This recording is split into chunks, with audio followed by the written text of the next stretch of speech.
Rais wa Urusi Bwana Vladimir Putin amelitaja taifa la Urusi kama taifa la washindi.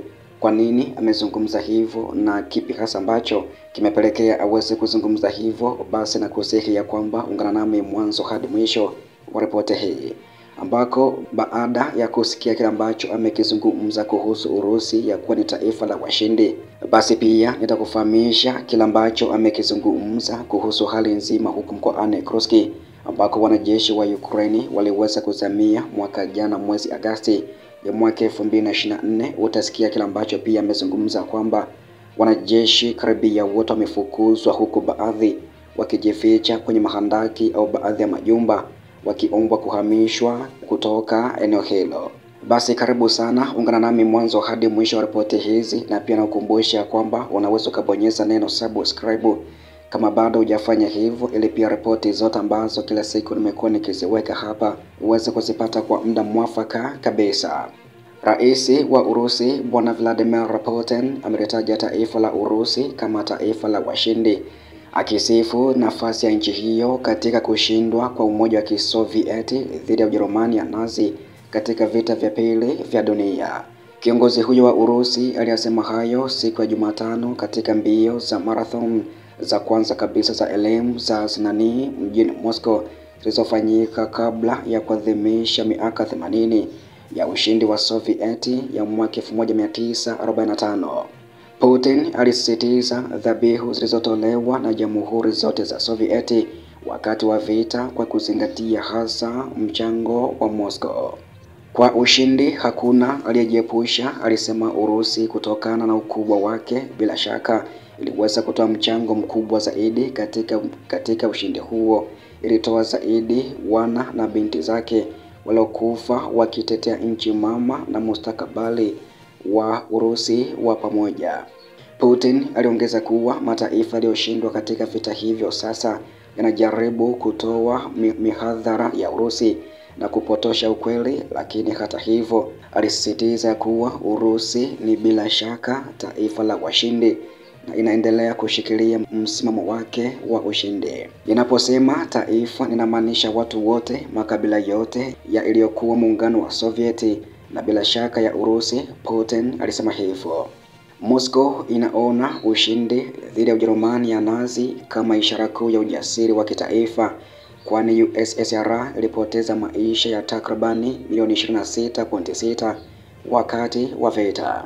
Kwa ukumbusho wa mwaka huu, serikali ya Urusi imetoa mialiko mingi, ikiwa ni pamoja na viongozi wa China, India na Brazil pamoja na viongozi wengine wengi wa kimataifa. Urusi inakumbukwa itasherekea ukumbusho wa kushindwa kwa Umoja wa Kisovieti kwa ufashisti na kufanya gwaride la kila mwaka la kila siku ya ushindi kwenye Red Square Mei 9 mwaka huu.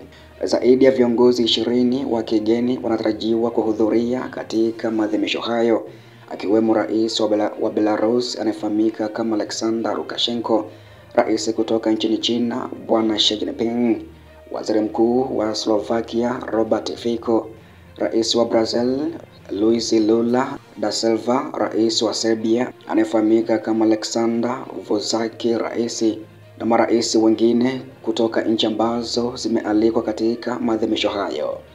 Mkuu wa sera za kigeni wa Umoja wa Ulaya anayefahamika kama Kaja Kallas aliwaonya viongozi wa nchi zinazogombea umoja huo dhidi ya kuhudhuria sherehe za Urusi, ambako pia msemaji wa wizara ya mambo ya nje ya Urusi anayefahamika kama Maria Zakharova alilaani matamshi ya Kaja Kallas kuwa ni sawa na kufufua unazi. Rais wa Urusi pia Vladimir Putin alisema ya kuwa vikosi vya Ukraine vimefurushwa au kufukuzwa kwa ufanisi kutoka jimbo la Kursk, ingawa baadhi ya makundi yaliyojitenga yamesalia na sasa yanaomba kuhamishwa kutoka katika jimbo hilo. Hiki ni kipindi kigumu na bado hakijaisha, Putin alisema wakati akizungumza na msichana kutoka eneo hilo.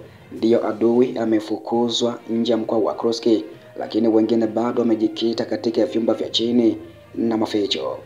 Putin aliendelea kwa kusema wanasikia maombi yao ya kutaka kuhamishwa katika jimbo hilo, lakini hata hivyo msimamo wao hauna matumaini. Hayo ni makundi yaliyotawanyika ya watu wawili au watatu wanaojificha msituni ndani ya jimbo hilo. Wanajeshi wa Ukraine walionaswa karibu na Kursk wanahimizwa kujisalimisha. Wengine walichukuliwa wafungwa na kurudishwa kule ambako wanajeshi wenzao wamejificha kwa ofa ya kuweka silaha chini, na kulikuwa na visa vingi vya aina hiyo siku chache zilizopita.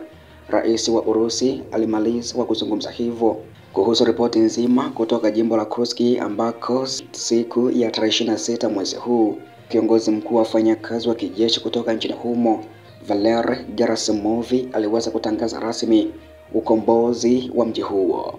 Hivyo basi taarifa zaidi na ripoti zaidi na kukumbusha kwamba endelea kunifuatilia kila siku na kila wakati kufahamu mengi zaidi ambayo yanajiri kutoka huko Urusi na Ukraine, lakini pia kimataifa zaidi.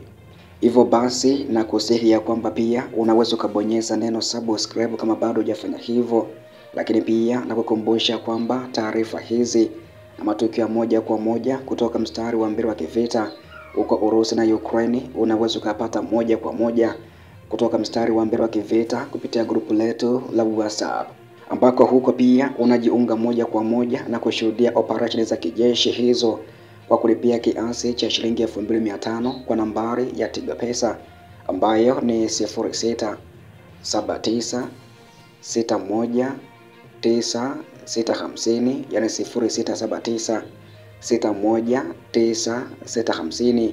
Hivyo basi unakaribishwa sana ujiunge na grupu letu la WhatsApp ili kushuhudia operesheni za kijeshi za Urusi na Ukraine moja kwa moja kutoka mstari wa mbele wa kivita.